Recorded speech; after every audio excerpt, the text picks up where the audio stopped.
1월 30일 목요일입니다. 여호수아서 20장 1절로 9절입니다. 여호와께서 여호수아에게 말씀하여 이르시되 이스라엘 자손에게 말하여 이르기를 내가 모세를 통하여 너희에게 말한 도피성들을 너희를 위해 정하여 부지 중에 실수로 사람을 죽인 자를 그리로 도망하게 하라. 이는 너희를 위해 피의 보복자를 피할 곳이니라. 이 성읍들 중에 하나에 도피하는 자는 그 성읍에 들어가는 문 어귀에 서서 그 성읍의 장로들의 귀에 자기의 사건을 말할 것이요 그들은 그를 성읍에 받아들여 한 곳을 주어 자기들 중에 거주하게 하고 피해 보복자가 그의 뒤를 따라온다 할지라도 그들은 그 살인자를 그의 손에 내주지 말지니 이는 본래 미워함이 없는 부지 중에 그의 이웃을 죽였음이라. 그 살인자는 회중 앞에 서서 재판을 받기까지 또는 그 당시 제사장이 죽기까지 그 성읍에 거주하다가 그 후에 살인자는 그 성읍 곧 자기가 도망하여 나온 자기 성읍 자기 집으로 돌아갈지니라 하라 하시니라.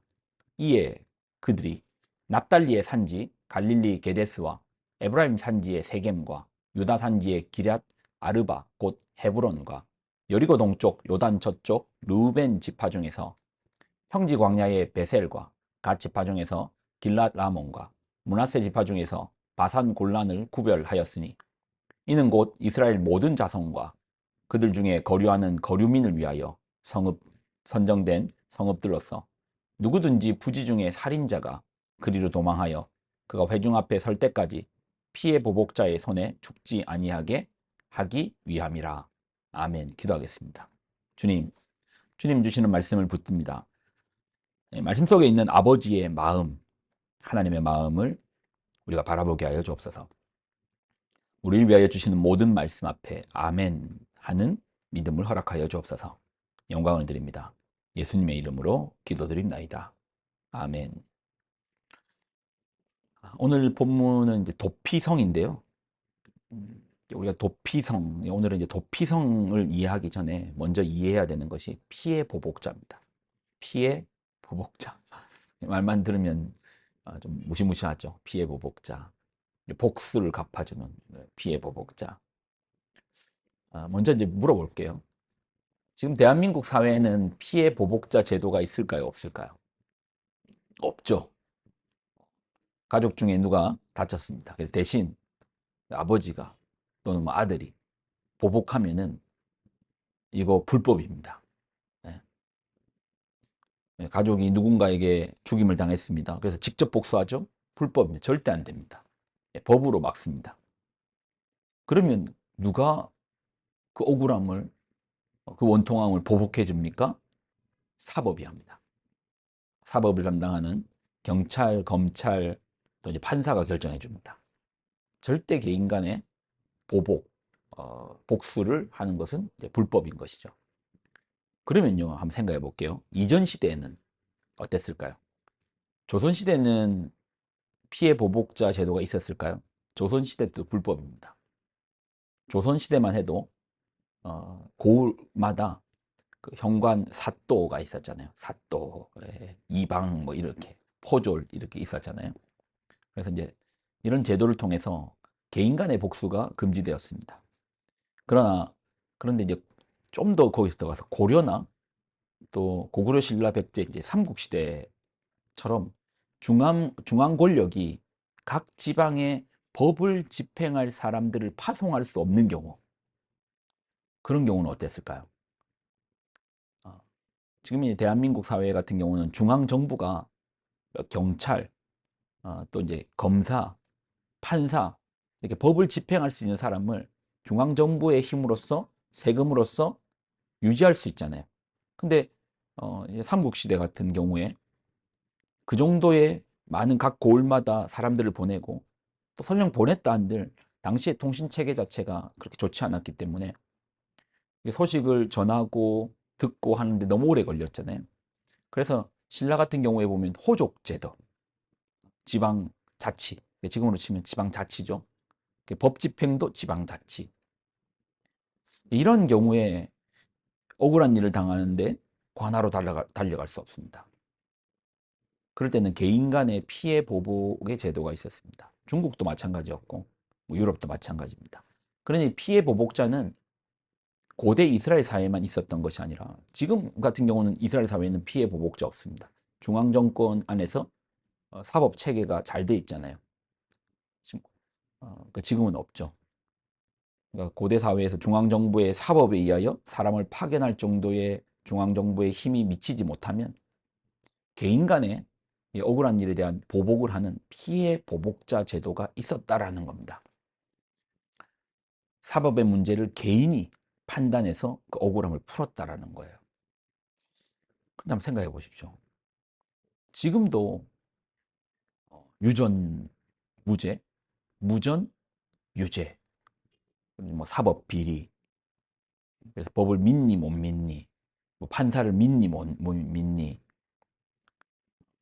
법조인이 되기 위해서 최고의 학벌과 그 어려운 과정들을 통해서 법을 집행할 수 있는 그런 교육기관들을 통해서 세워진 법 집행자들이 판단한 것도 믿니 못 믿니 억울하니 답답하니 그러는데, 만약에 개개인과 개개인의 기준으로 법을 집행했으니 얼마나 무법천지, 이제 억울함, 답답함들이 더 많았겠습니까? 손가락을 부러뜨렸습니다. 네가 내 손가락을 부러뜨렸어? 하고 목숨을 내놔라고 하면 더더욱 억울한 사람이 생기는 것이죠. 그런 사회는 더더욱더 무법 속에서 폭력적인 사회가 될 것입니다.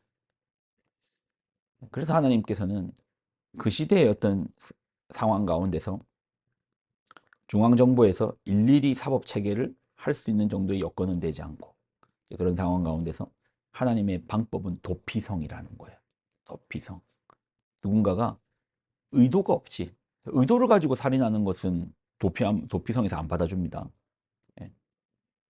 의도하지 않은 이런 경우에 자신의 사건을 도피성 앞에서 마을 어귀에서 성읍의 장로에게 나 이런 억울한 일로 지금 쫓기고 있습니다. 제가 정말 그러려고 그런 게 아니고 도끼질을 하다가 도끼 날이 빠지는 바람에 그것이 어떻게 사람을 맞아서 정말 제가 부지 중에 생각도 안 하고 있었는데 그럴 의지도 없었는데 사람이 죽었습니다. 나 좀 살려주십시오. 피해 보복자가 쫓아오고 있습니다. 날 잡아 죽이려고 쫓아오고 있습니다. 그런 경우에 도피성에서 받아주는 거야.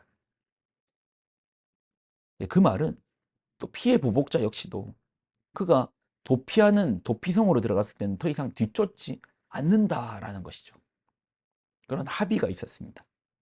하나님 말씀에 대한 권위, 하나님 말씀에 암만 내 복수심, 암만 내 억울하고 답답하고 그런 게 있어도 하나님 말씀 앞에 권위를 먼저 두고 하나님 말씀 앞에 멈추어 설 수 있는 믿음이 있었기에 이 제도가 유지됐던 것이죠. 그로 말미암아 2차, 3차 피해가 발생하지 않는 것이죠. 정말 억울하게 그런 일을 그런 일을 저질렀고, 근데 봐봐요. 억울해서잖아요. 난 억울해서 나는 정말 모르고 그렇게 했는데 네가 했잖아 하고 상해를 가했습니다. 그럼 억울한 사람이 가만히 있겠어요? 나는 한 대밖에 안 쳤는데 너 지금 나 2대 때렸다. 네가 지금 방금 때릴 때 내 이빨을 2개 빠졌다. 또 때리겠죠. 그러면 더 큰 문제, 더 큰 문제로 이제 파생되겠죠. 그러니 이 도피성 제도를 통해서 하나님 주시는 마음이 뭐죠? 하나님 주시는 이 상황 가운데서 하나님이 살 길을 주시는 거잖아요. 살 수 있는 길을 주시는 거죠. 하나님께서 주시는 모든 법들을 깊이 보면 그 속에 생명과 연관되어 있습니다. 살 길을 주십니다. 그리고 또 영적으로 더 깊이 들어가면은 이 도피성이 예수님과도 연결이 되죠. 생명, 우리의 생명의 근원이 되시는 예수님을 예표하는 자리까지도 갈 수 있죠. 오늘 말씀도 한번 정리해 보면 하나님의 모든 말씀은 우리로 살라라고 주시는 말씀입니다. 어떻게 해요? 그것을 따를 때 지키는 자들이 살게 될 것입니다. 그러니까 생명을 주시고자 주시는 모든 말씀 앞에 아멘으로 화답하는 우리가 되기를 소망합니다. 기도하겠습니다. 하나님, 주신 하나님 말씀을 붙듭니다. 하나님 말씀 앞에 아멘 할 때 우리 안에 생명이 풍성하여짐을 고백합니다. 주의 말씀은 아멘이십니다. 영광을 드립니다. 예수님의 이름으로 기도드립나이다. 아멘.